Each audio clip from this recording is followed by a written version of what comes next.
North Fulton has some of the most active new construction in Metro Atlanta. But here's the thing, some upgrade mistakes can add $100,000 to your final price. And that's just one of the ways things can go wrong. I've been in real estate in Atlanta for over 22 years. And today I'm breaking down 6 critical mistakes buyers make. So stick with me because the last one is the most crucial. And it's something builders are not going to tell you. You won't find sprawling master plan communities with hundreds of lots here. North Fulton's new construction operates on a completely different model. The North Atlanta suburbs are pretty much built out at this point. What you're looking at instead are small pockets, boutique communities, and custom builds scattered across areas where land is extremely limited. Here's where it's actually happening. In Alpharetta, you're seeing luxury townhomes near downtown Alpharetta and around Avalon. Single-family new construction, well, that's rare because large tracts of land for traditional subdivisions are really hard to find. What developers are building are smaller communities focused on walkable living. These typically run from the high 700s to well over $1 million, depending on location and finishes, of course. Now, Milton is a completely different story. You're looking at larger lot, estate-style new builds, and along corridors like Birmingham Highway and Freemanville Road. These homes typically start around $1 million and can push into the $3 million plus range pretty easy, sitting on 1 to 5 acres plus. The builders here are custom and semi-custom, and timelines, they run longer because of land prep and some of the strictest review processes in the region. Crabapple, which sits within Milton, is one of the most sought-after pockets right now. And wait until we get to the inspections later. These boutique builders vary widely in quality control, which is why the third-party verification we'll cover becomes absolutely critical. More on that later. Now here, where you're seeing high-end cottages, courtyard homes, and premium townhomes around that walkable village core. Prices here sit around the low $1 million range. The trade-off is that planning control is really tight, which creates beautiful design, but also kind of limits how much inventory ever becomes available. Roswell is mostly small lot projects and tear down and rebuild opportunities, especially near the historic district. You might find occasional luxury builds along the river, but it's not a major new construction hub compared to what I just mentioned. So when you're looking at new construction opportunity here, you can't just walk into a sales center and assume you understand what you're getting into. And this constrained market creates a pricing dynamic that catches most buyers completely off guard. So now listen, if you're considering new construction in Alpharetta, Milton, or any of these North Fulton areas, I work with buyers every day who are thinking about these exact decisions between builders and communities and pricing structures. My contact information, it's in the description below, so make sure you check it out. Reach out to me today, I'd love to talk to you. So now back to the biggest mistake buyers make with pricing.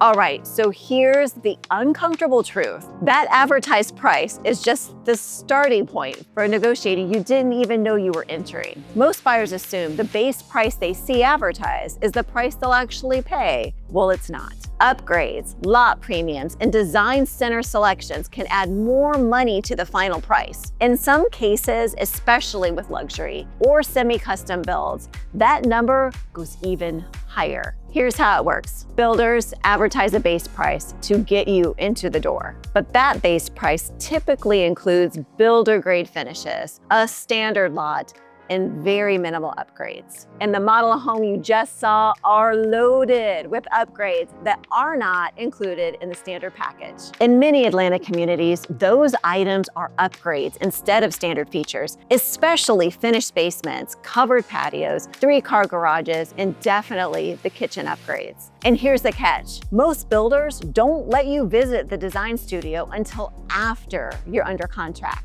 So if you fall in love with the model home, and let's face it, we all do, you sign the contract based on the base price, and then you walk into the design center and you quickly realize that everything you thought that was included is actually an add-on. I've seen upgrades add anywhere from $20,000 on the low end to well over $100,000 to the final price. And get this, that's on top of lot premiums. There are some neighborhoods that every single lot has a lot premium, so make sure you know that up front. And here's where it gets really interesting. When we talk about builder incentives in a few minutes, I'll show you how understanding these upgrade costs completely changes your negotiation strategy. So stay with me. Now, the reality is comparing two builders by base price alone is completely misleading. You need to understand what's included in that base package versus what you're going to end up paying for at the design center. Here's my advice. Before you go under contract, ask the builder or their rep for a breakdown of what's standard and what's an upgrade. Ask what the average buyer has spent on upgrades in that particular community. And if they won't give you that information before you sign, that is a red flag, a huge red flag. But even if you nail down the pricing, there's one decision most buyers make in the wrong order.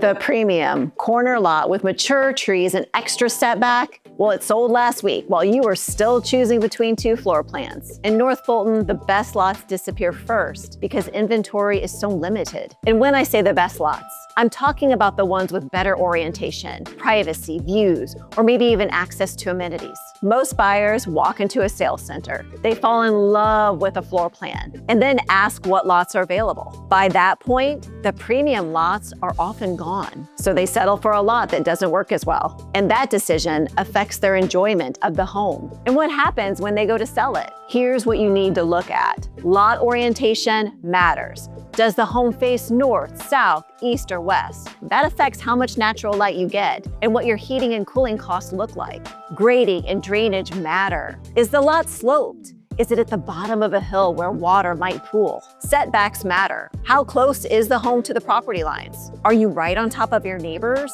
or do you have some breathing room? And proximity to amenities matter. Are you backing up to the woods, or are you facing the community pool parking lot? Or possibly a busy road? All of these things influence long-term value. The lot you choose can honestly make or break the entire investment. Keep this in mind. The timeline delays we're covering in a bit can actually work to your advantage if you're smart about lot selection, because builders sometimes release additional inventory when projects run behind schedule. Stick around. Now, here's what I tell buyers. Walk the lot with the builder before you make any decisions. Actually stand where the home is going to sit. Look at the positioning. Understand what you're getting into. Because once you're under contract, you can't change your mind. And if you do, it's going to be a very expensive change. And speaking of costs you're locked into, there's a monthly expense most buyers completely underestimate.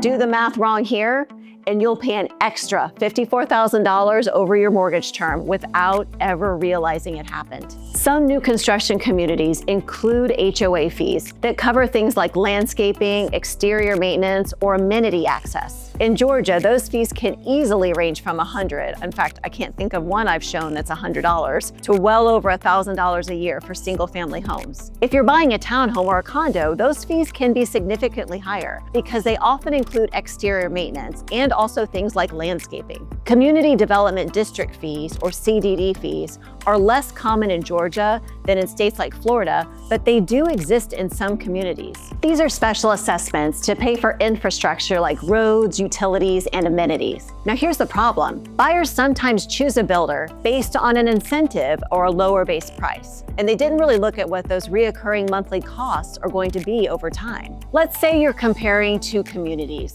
One has a base price that's $20,000 lower, but the HOA is $150 a month higher. Over a 30-year mortgage, that's $54,000 in additional HOA fees. Suddenly, that lower base price doesn't look like such a great deal. You've got to compare total monthly costs, not just the mortgage payment. That includes principal, interest, taxes, insurance, and HOA or CDD fees. So before you go under contract, get a full breakdown of all recurring costs. And make sure you understand what those fees cover and whether they can increase over time. This is where smart buyers separate themselves from the rest. Now, let's talk about the timeline issue that turns dream homes into sources of stress.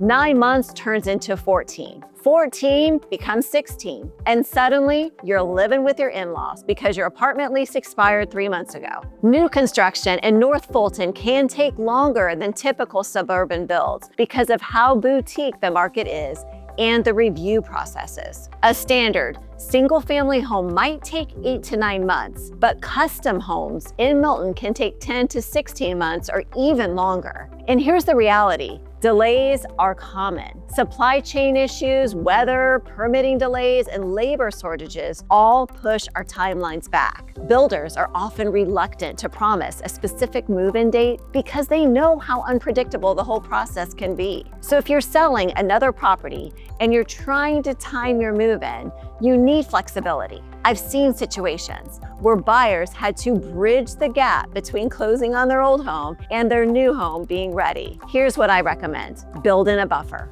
Don't assume the builder's estimated timeline is accurate. And if you're in a situation where timing is really critical, have a backup plan in place. This kind of strategic planning, it separates the prepared buyers from the stressed out ones. And speaking of protection, here's the one thing that catches problems before they become expensive nightmares.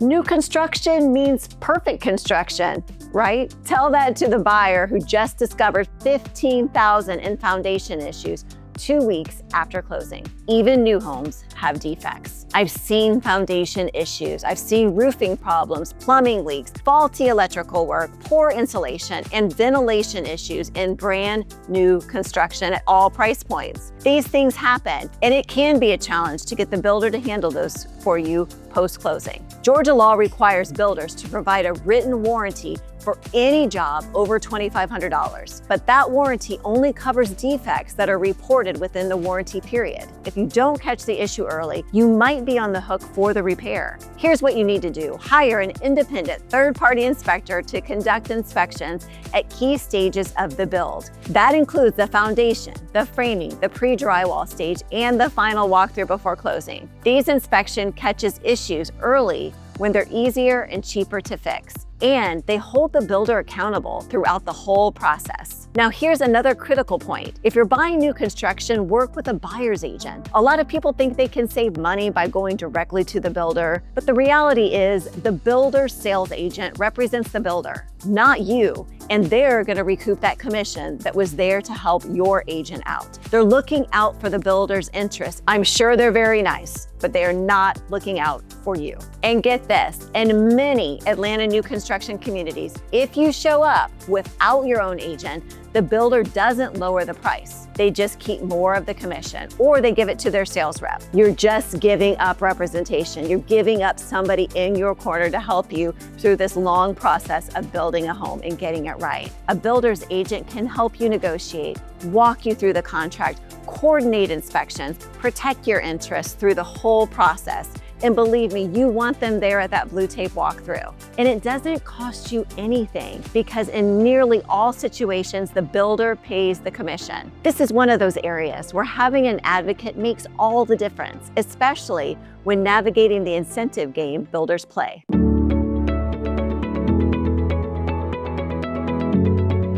On a typical Atlanta-sized loan, the extra 0.5% can easily cost you tens of thousands of dollars, around $30,000 to $40,000 or more over 30 years. Builders often offer closing cost credits or mortgage rate buydowns to make their homes more attractive. And on the surface, these incentives look really great. But here's the catch. In nearly all of these situations, you have to use the builder's preferred lender and closing attorney to get that incentive. Now, that's not necessarily a bad thing if the builder's lender is competitive, but in a lot of cases, the rates or the fees aren't as good as what you could get by shopping around. So you're getting a $10,000 closing cost credit, but you're paying a higher interest rate or higher fees that cost you more over the life of the loan. The other thing is, incentives can sometimes be used as a way to push upgrade pricing. You get $15,000 in closing costs, but you end up spending $30,000 on upgrades because the builder knows you have that credit you gotta spend. So here's what you need to do. Evaluate whether the incentive offers real long-term value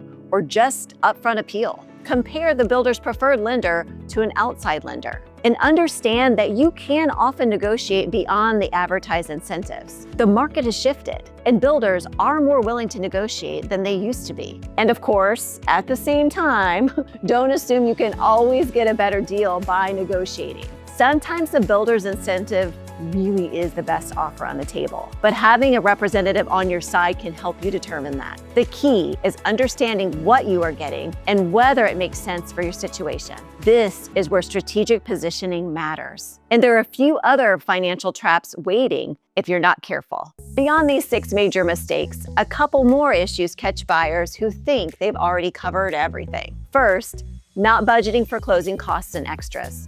A lot of buyers focus on the home price and forget about the additional costs. Landscaping, window treatments, fences, closing costs can all add up so quickly. You need to build a realistic total budget, not just a home price budget. Second, over-upgrading. It's really easy to blow your budget on finishes that don't bring resale value. Here's my rule: upgrade what's hard to change later. Things like flooring, structural changes, and layout modifications. Skip the trendy stuff that you can easily swap out down the line. Sometimes choosing your lighting after, not with the builder, can save you thousands. And here's one more piece of advice: talk to homeowners in the community. If the builder doesn't have homeowners in that specific community yet, go visit their last completed project and get some feedback. Find out what issues came up, how the builder handled them, and what you should look out for. This is your due diligence, and it matters. New build contracts in Georgia are written to favor the builder. And once your contingency and due diligence windows close, if you even have that in your contract, backing out gets very hard and very expensive.